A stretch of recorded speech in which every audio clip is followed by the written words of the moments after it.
This is a wireless keylogger.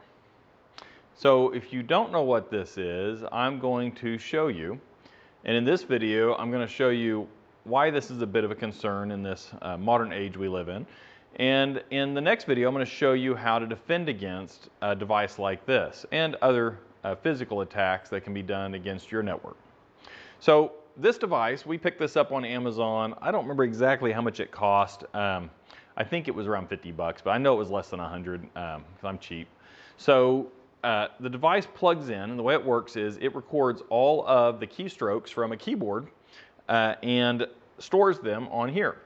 And since it's wireless, I can access it from a mobile device like a cell phone and read all the content that is stored on there. So the way this works, let's plug it in. You take your keyboard, you plug your keyboard into the device, and then you plug the device into your computer. Pretty complex stuff, huh? I feel like a hacker. Now it records all my keystrokes, that's it. That's pretty much all there is to it. It's powered by the USB port, so it doesn't have to have batteries. It's never going to die. As long as that's plugged in, it's going to record keystrokes. You can get these with different amounts of storage, but needless to say, keystrokes don't take a lot of storage space, so you could probably keep 6 months to a year's worth of keystrokes on that device. Now, if you don't know what a keystroke is, it is typing on a keyboard. So you're a doctor, you're entering chart notes, all those keystrokes are being stored on this device and can be downloaded remotely because it is wireless. To download it, you just use a cell phone or tablet or what have you, and you connect to the wireless network on this device, and you're going to be able to download all those keystrokes, and then you put them in Excel or Word or whatever, use a tool, and you can search and find things and like passwords and what have you. So I'm going to show you how it works. Excuse me, I think I just went through puberty. I'm going to show you how it works, and I'm going to show you how you can download that data from a distance. And I'm going to give you some examples of how we think that this device would be used in a malicious way against your organization. So I'm going to get my phone out, and I'm going to show you how we connect to it.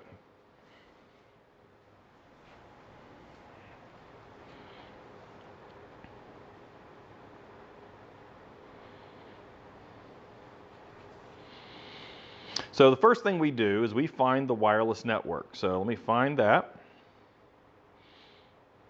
And I'm connecting to the wireless network that's being displayed by that device. So see if I can get out of the picture. I think we can zoom in. Okay, so we're connected.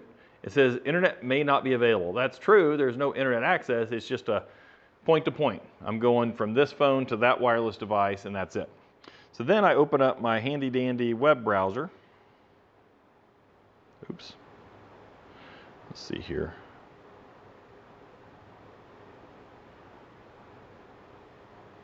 And I plug in the dedicated IP address to that device. If I can get this to work, let's see. Go. Okay. So I'm on now. It's got a web page that displays. I've got a bunch of passwords that I've put in. Let me back out of the picture so you can kind of get a look at it. I think that's going to zoom. Is that clear? All right.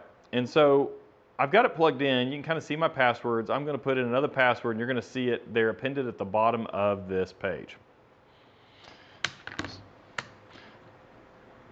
Hello, I want your stuff. #1. Oh, didn't take it because that's not the real password, but doesn't matter. It's recording every keystroke going through this keyboard. So we're going to go back here, and we're going to refresh. Let's hit go. And if that's clear enough, you'll be able to see that last line is exactly what I just said, and it recorded it. And I could access that from, when I tested earlier, 30, 40 feet away easily. I didn't go beyond that. I was also two walls and a glass window between me and this system outside the office, and I was able to pull that down.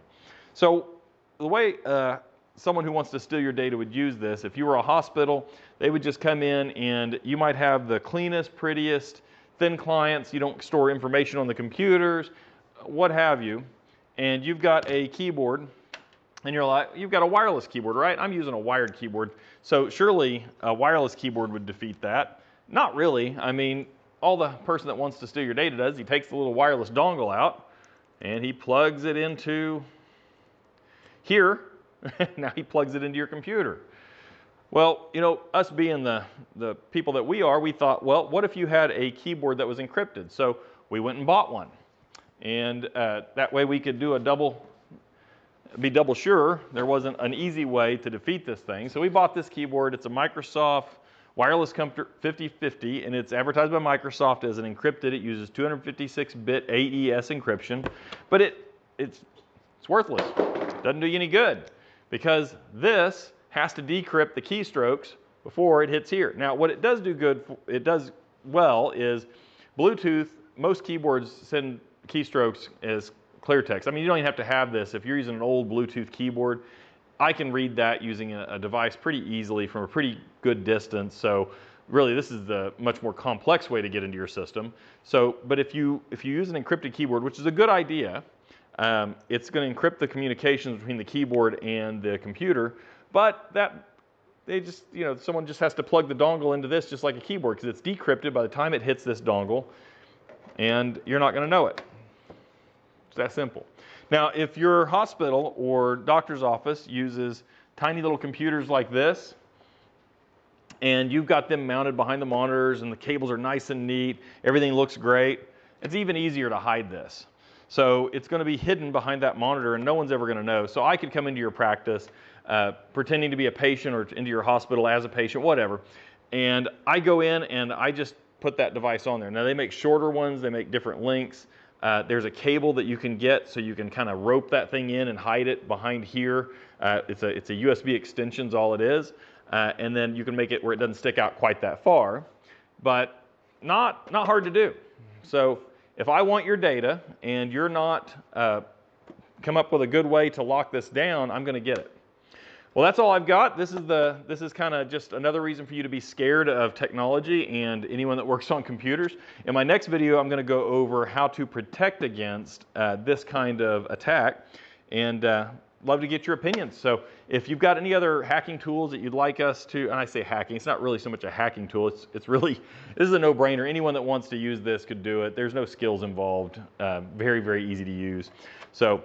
But if you have any questions, you want us to test other tools, say so in the comments. We're going to do another video here next week, and we'll go over some of the ways we've come up with to thwart this type of device.